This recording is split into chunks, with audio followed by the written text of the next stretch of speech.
All right, so hey, Internet. So we have the Manley Silver here. I got it set up here in my booth, and very excited. I was very excited to receive this microphone. It's a very expensive microphone, $4,600 for retail for this microphone. So it's definitely out of most people's price range, right? This is kind of a high-end luxury item, luxury microphone that you'd find in a professional studio. Having listened to it, yes, it's a very nice microphone. It sounds great. I've been using it on some of my sessions this morning, and it went really well. This is plugged in, as you saw in that intro clip, through the Manley core. So you're hearing it with, I have the compression set on like the lowest setting. It's just like a maybe eighth of a turn up, very gentle compression, very little EQ. That I'm using on it right now. So I really wanted to capture kind of just its core sound with my voice before you start messing with it and cranking compression or anything. But overall notes is that it does have, they market it as having a more of a, let me get more on the mic right here.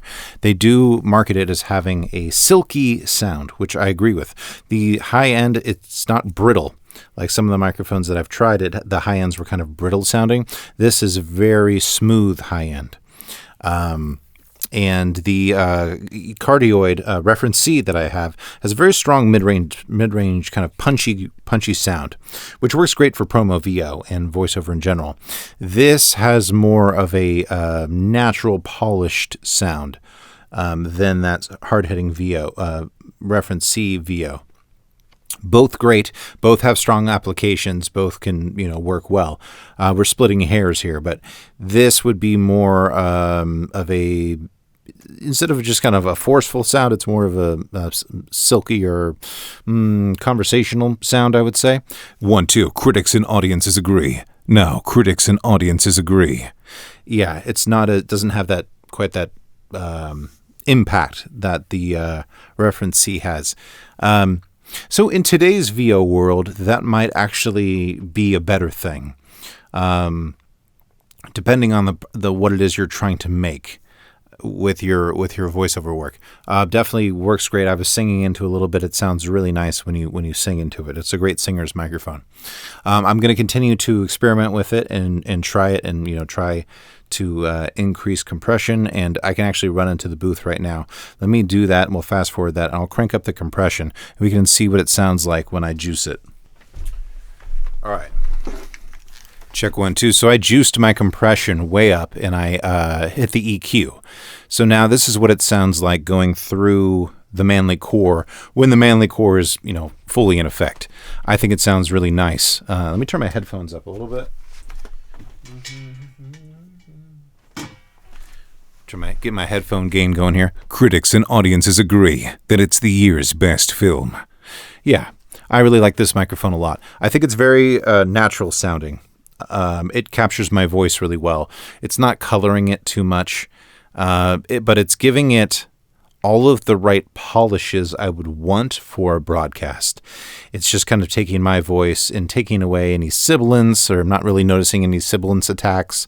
I'm not really noticing any sort of things that would make me have to work harder over there on the other side of the glass before I sent it off. I could pretty much just read into this thing and then send it out to a producer, no problems. Whereas other microphones, I may have to do a little tweaking or amplify or, polish some things here and there, run a little EQ. I mean, with this setup, the Manley core is $2,500, I think, and this is another $4,600. So you're bordering on $10,000 worth of analog equipment, not even including the Apollo X8 that it's running through. So it's definitely over $10,000 worth of electronics that my voice is running through right now. I just wanted to see, how far can we go, and is it necessary? So we're also going to be looking at a microphone coming up in this series in the next couple of videos. That's $300. So we'll see, is it necessary to go this far? Trust me, it's a lot of fun. Don't get me wrong. I'm having a blast. Okay. This is awesome. It sounds great. I'm stoked. It's beautiful. As you can see, it's a gorgeous microphone. And it's a lot of fun to speak into it and have sessions into it and to be around it. And so hands down, if you can afford to go this far, you definitely look at the Manley line, the Manley Reference C, the Manley Gold, and the Manley Silver. I've had the Manley Reference for 2 years now, roughly. I've been experimenting with it, and so I wanted to see what else the Manley line offered, and I'm definitely not disappointed. So, review of it is, if you can afford to go this far, by all means do it. So my voice is kind of a mid-range register, and it sounds very nice on me. And right now this is still with a compression engaged, and you can continue to tweak it around and EQ it and get a good sound going. And I did that earlier. This is the sound I used earlier from my session. I didn't quite pump the compression this far because the producers are going to do that on their end. Maybe if I was going to send direct to a client, I would go this far. But yeah, that's my review. Kick-ass microphone, gorgeous microphone, expensive microphone.